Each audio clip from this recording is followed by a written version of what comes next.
we're making eggplant Parmigiana. You guys can use 2 to 3 eggplant, depending on their size and weight, for one traditional casserole. This is it, and rested for an hour. This is soaking wet. It's hard to see that on camera, but I layer the eggplant in very thin, long pieces, top to bottom. I trim the top and the bottom, and I trim 2 sides. I know it's a round object, but I trim off 2 sides for stability, and I make these long. I've already filled this full sheet pan here. I take a little pot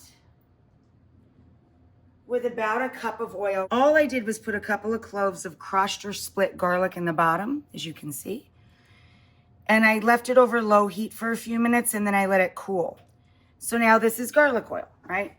So then I just take the brush and paint our already salted, completely drained eggplant.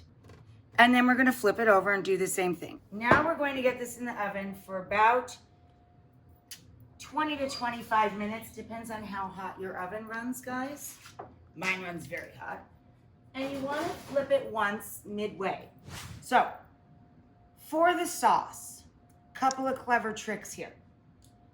I started with 1 large, or you can start with 2 small to medium onions in olive oil again. 3-4 tablespoons. I coated the bottom of the pan pretty generously. And I finely chopped that onion. Once the onion started to sweat with salt, good sprinkle of salt to draw the liquid out, I added a few cloves of garlic, grated or chopped. I add into this about a cup of water, and I literally let it turn into mush. Now, I prefer red pepper in this, so I used ground Italian red dry peppers, pepperoncini. My other secret ingredient is, this is my own balsamic drizzle. Very, very thick and delicious. And this is one I was given for Christmas. I'm gonna put a slow drizzle all the way around the pan, which will be about a tablespoon. And then, because I always grill or char the eggplant in a very high oven, I like to use fire roasted, crushed or diced tomatoes. 1 large can or 2 medium cans. I'm gonna use 2/3 of a bottle of passata. Passata is just tomato puree made from fresh tomato. So a couple cups of that. And I don't wanna waste the end, so I take a little splash of water, throw it in there too. I do think a chiffonade, or thinly slicing the basil, is quite pretty. If you want to do that, all we do is stack the leaves together and roll them up and keep the tip of the knife on your board and run it along the outer edge. And then we sprinkle that in. And we just let that cook slowly, slowly, gently, gently, until all of the eggplant is done and out of the oven. So from this point, it'll be another 25 minutes or so before the sauce is done. So we have a layer of sauce and a layer of eggplant. Next, we're going to put in parm,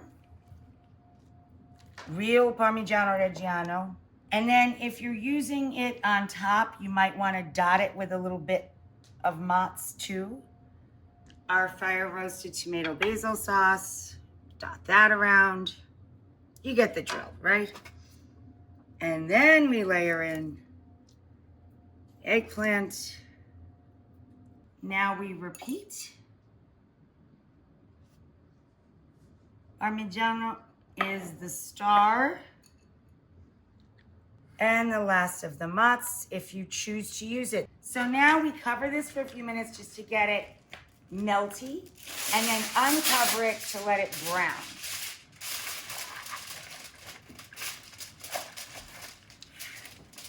So like 10 minutes if everything's hot. If you're making this ahead, you have to bring it back to room temperature, and you would heat it for half an hour.